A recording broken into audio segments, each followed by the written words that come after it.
Permisi Pak, selamat pagi. Oh iya, pagi. Hari ini kita akan ngobrol mungkin agak lama ya.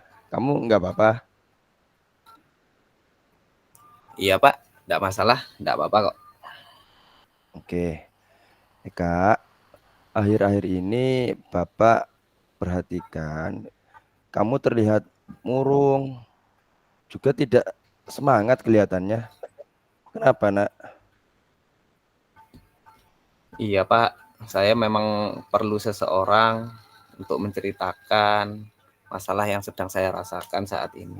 Terima kasih Bapak sudah bersedia membantu dan juga menawarkan diri untuk menjadi pendengar dari masalah yang ingin saya ceritakan Pak. Oke. Jadi apa yang bisa Bapak bantu? Apa yang ingin kamu capai dari diskusi kita malam ini, Nak?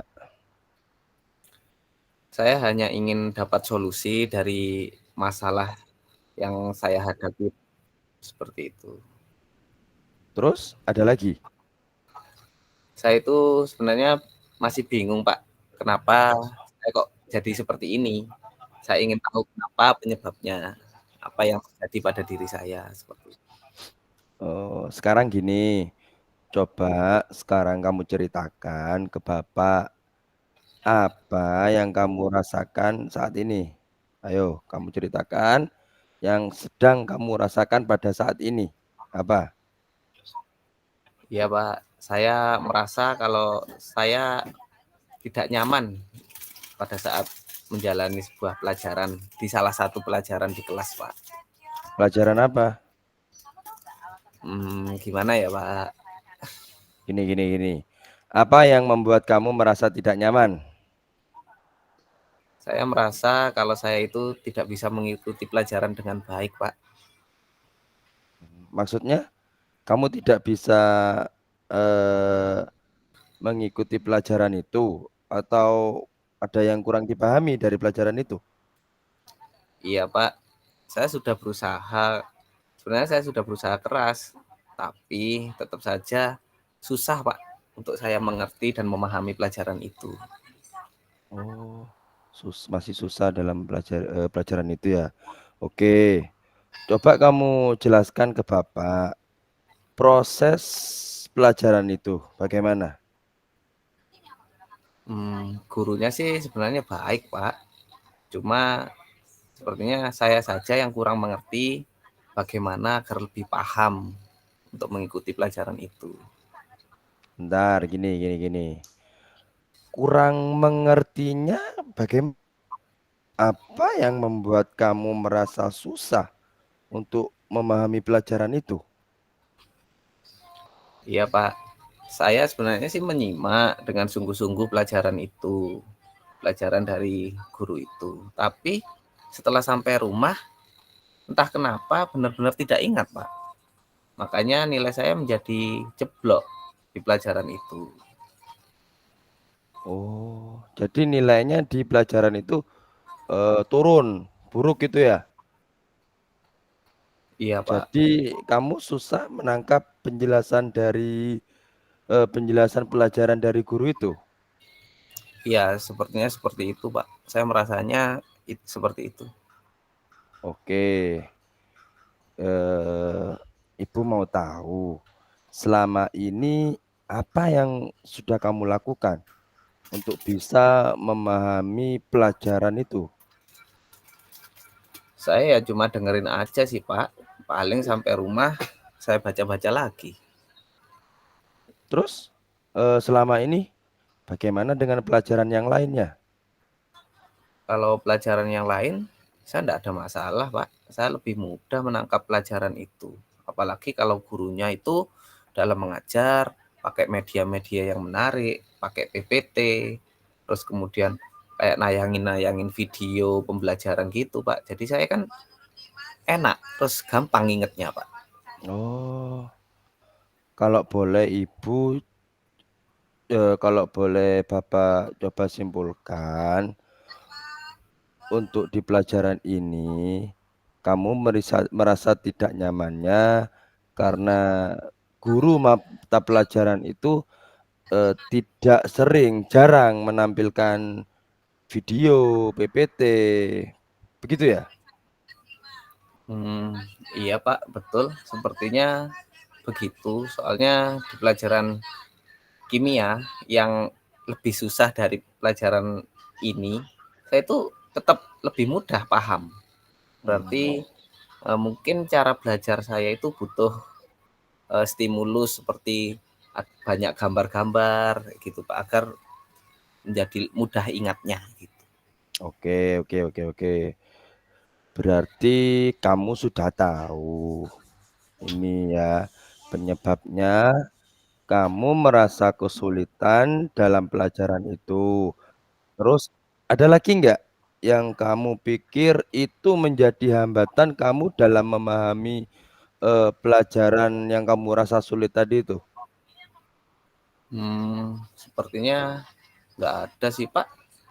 Bapak gurunya sebenarnya sih baik, mau menjelaskan panjang lebar agar murid-muridnya bisa lebih paham. Cuma sayanya saja kayak yang kurang mengerti Pak. Gimana caranya agar lebih paham, saya sendiri juga bingung.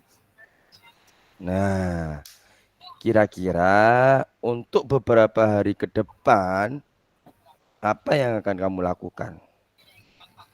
Nah, ini Pak, banyak yang ada di kepala saya malah bingung sendiri Pak.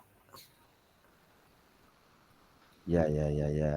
Dari beberapa hal yang sudah kamu jelaskan tadi, eh, hal mana yang menjadi prioritas pertama yang kamu pikirkan?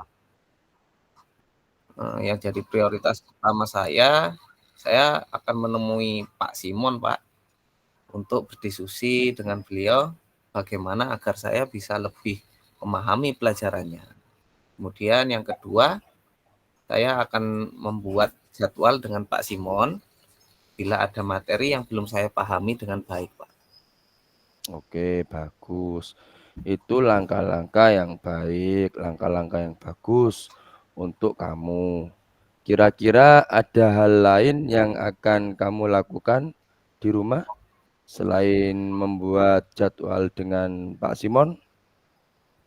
Saya sih biasanya mereview pelajaran dengan guru atau membuat coretan-coretan dari materi pelajaran, Pak. Jadi saya buat catatan-catatan kecil seperti itu. Oh, ya, ya, ya. Eh, nah, ini Bapak sangat tertarik ini dengan apa yang kamu katakan tadi. Eh, di bagian coretan-coretan tadi. Coba bisa jelaskan ke Bapak lebih jauh lagi lah tentang coretan-coretan apa yang kamu katakan tadi. Iya, Pak. Saya itu kan sukanya gambar. Gambar-gambar apa aja itu yang memudahkan saya untuk mengingat materi pelajaran, Pak. Jadi lewat gambar-gambar itu nantinya bisa terkoneksi dengan daya ingat saya, Pak. Oh, bentar, bentar. Apa yang kamu maksud itu mind mapping? Mind mapping. Apa itu, Pak? Nah, mind mapping itu gini, gini, gini. Bila mendengar dari penjelasan kamu tadi, ya, kamu itu suka menghubungkan antara satu materi dengan materi yang lainnya dalam bentuk gambar atau diagram. Nah, contohnya seperti, bentar, ini Pak Guru ada. Ah, mind mapping itu seperti ini. Oh, udah bisa ya? Nah, seperti ini. Jadi kan ada diagram-diagram. Nah, seperti itu mind mapping. Nah, apa seperti itu? Oh, iya, Pak, benar-benar. Saya suka coret-coret seperti itu, Pak. Jadi mind mapping itu kayak peta konsep gitu ya, Pak. Peta pikiran gitu ya. Benar, benar. Iya, benar, Pak. Saya Nah, suka buat seperti itu. apa dengan cara itu? Dengan cara yang seperti tadi itu dapat membantu kamu untuk pelajaran Pak Simon. Iya, Pak. Dengan menggunakan ini saya lebih memahami pelajaran Pak Simon. Oke, nah dari diskusi kita ini, apakah kamu bisa menceritakan kembali apa yang akan kamu lakukan berikutnya? Iya, Pak. Saya tentunya akan menghubungi Pak Simon dan kemudian membuat janji untuk melakukan konsultasi, Pak. Tapi saya juga akan coba mengulang materi pelajaran Pak Simon di rumah dengan menggunakan metode mind mapping yang seperti Pak Guru katakan tadi. Nah, jadi nanti, kamu akan menemui Pak Simon, selain itu di rumah juga akan menggunakan metode mind mapping. Bagus itu. Bapak suka dengan apa yang kamu capai dari diskusi kita malam ini. Lalu gini, komitmen apa yang akan kamu lakukan untuk menjalankan rencana kamu tadi itu? Harusnya kan kamu punya komitmen. Nah, komitmen apa itu? Nah, hari ini saya akan langsung menemui Pak Simon setelah pulang sekolah. Kemudian saya buat janji untuk pertemuan berikutnya, Pak. Bagus, bagus, bagus. Eh, akan tetapi ada apa tidak yang akan membantu kamu untuk menjalankan komitmen kamu itu? Ya, rencananya saya mau minta Indro, Pak, untuk mengingatkan saya tentang komitmen saya dan membantu saya mereview pelajaran dari Pak Simon. Sebelumnya saya ingin membuat mind map seperti itu, Pak. Nah, Gus, itu ide yang baik sekali. Kamu pasti bisa. Nah, sekarang setelah kita ngobrol, bagaimana perasaan kamu? Setelah kita ngobrol tadi, saya merasa lebih plong gitu, Pak. Sehingga saya menemukan solusi dari permasalahan yang saya hadapi tadi. Dan sekarang kayaknya lebih lebih saya lebih enteng gitu, Pak, Nah, perasaan dan pikiran saya. ya, tuh jangan lupa ya komitmennya ya. Nanti bisa minta bantuan ke Indro. Oke? Ya, Pak. Terima kasih, Pak, sudah Ya, mau mendengarkan cerita saya, sudah mau menjadi pendengar yang baik untuk saya.